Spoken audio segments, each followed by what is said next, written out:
Welcome to This Explainer. Today, we're diving right into a truly startling era of American history. We are going to unpack the incredibly complex and honestly pretty shocking realities of park law enforcement back in the late 20th century. If you've always thought of public lands as just these peaceful, quiet escapes from society, well, you might want to buckle up. So let's start with this quote from Wallace Stegner, which I think perfectly frames everything we're about to talk about. He said, "Wilderness is not where man is not." We all kind of have this expectation of pristine, untouched nature when we go to a park. But the gritty reality is that human behavior, the good, the bad, and the very ugly, literally follows us wherever we go. Here is our quick roadmap for today. We'll cover the wilderness illusion, run through some regional crime hotspots, look at the inside threat, discuss changing tactics and legalities, and finally touch on some fringe systemic infiltration claims. All right, part 1, the wilderness illusion. By 1994, park agencies were facing a completely staggering crisis that changed the game forever. I want you to picture the number 150,000. Let that sink in for a second. That is the absolutely impossible number of acres a single law enforcement officer was expected to patrol across public lands at the time. Imagine trying to monitor a space that incredibly massive all by yourself. The math here basically created a perfect storm. Over the 10 years leading up to 1994, park visitation exploded by 67 million people. But somehow, the number of law enforcement officers actually went down by 39 personnel across the agencies. Millions more people, fewer police. And the result? The crime rate on park properties literally doubled over just 5 years. These pristine lands were getting crowded and they were getting dangerous. Moving on to part 2, regional crime hotspots. Let's see how those broad statistics translated into some really terrifying realities on the ground. There was this remarkable 1994 report called Badlands, published in the Journal of the Park Law Enforcement Association. It detailed exactly how human nature was expressing itself out in the wild. Rangers weren't just checking fishing licenses, they were suddenly dealing with snipers, firing across the border at Big Bend, massive smuggling operations, robbery, arson, drug manufacturing, and even homicide. Take the Daniel Boone National Forest, for example. It actually earned the nickname the Dope Capital. The scale here is just hard to wrap your head around.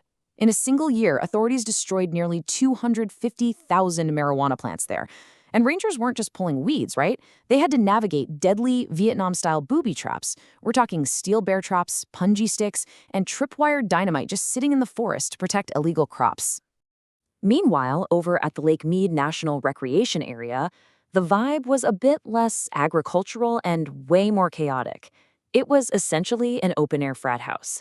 The journal actually noted this was the park where you were most likely to literally trip over a corpse.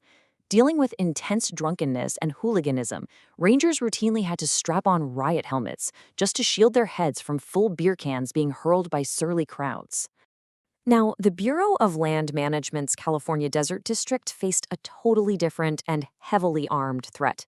Since a ranger's beat here could easily cover 1 million acres, those remote areas were quickly exploited. Rangers started discovering paramilitary groups, like one bizarrely calling itself the Confederate Mexican Army, running boot camps.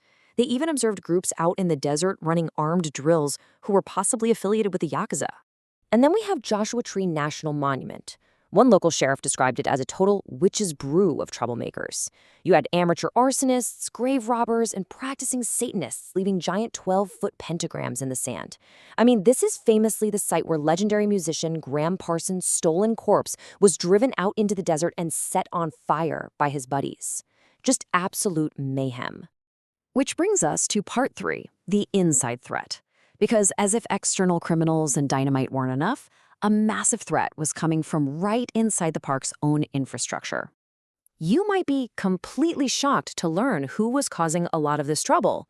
In major parks like the Grand Canyon and Yellowstone, over half of all law enforcement activity was directly linked to crimes committed by their own concession employees.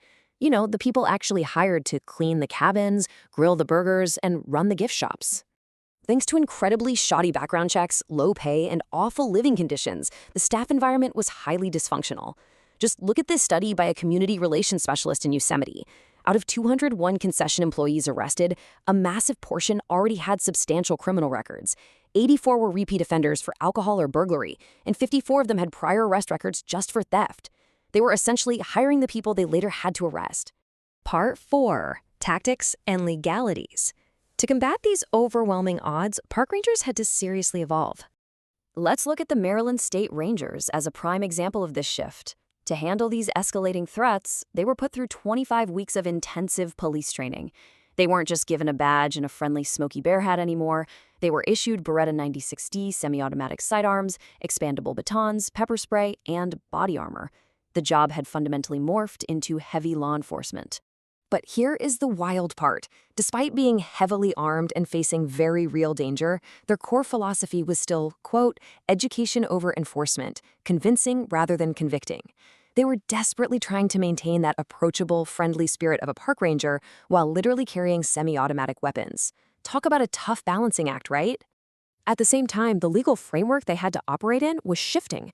Take this 1994 Wisconsin appellate case, Hens v. Morrissey. It affirmed that a private citizen absolutely cannot be forced to identify themselves to an officer if they haven't actually committed a crime. You couldn't just arrest someone for obstructing an officer because they refused to give their name. Imagine being a ranger, miles deep in the woods, trying to investigate something suspicious, and your hands are legally tied like that. Finally, Part 5, Fringe Systemic Infiltration. For this last section, we are stepping away from the official park journals to impartially look at some alternative sources. We're looking at a text called the Illuminati Primer to understand some of the darkest, most fringe allegations out there. According to this alternative source, what they call the system has heavily infiltrated police forces and the legal system itself. The primer claims that high-level occult members hold active positions as police chiefs and judges, using their authority to threaten whistleblowers and cover up systemic ritual abuse and human trafficking. The source material also makes some frankly extreme claims about the clandestine use of historical park sites. For instance, it asserts that vast underground tunnels exist beneath places like Scotty's Castle in Death Valley National Park. The text alleges these subterranean networks are actively used for horrific purposes, acting as hidden entrances for clandestine rituals and even holding victims in cages.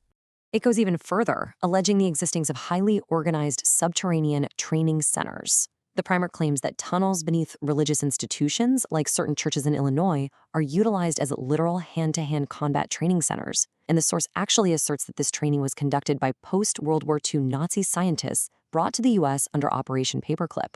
Like I said, very fringe, but it's part of the lore surrounding these remote areas. So, what does this all mean for us today? From the documented, absolutely factual realities of booby-trapped marijuana fields to these fringe allegations of vast occult syndicates, what is the true nature of the wilderness? I'll leave you to ponder this. Are our cherished public lands truly a peaceful refuge from society, or are they ultimately just a remote, unfiltered reflection of its darkest corners? Thanks so much for joining me for this explainer, and definitely keep questioning what you see out there.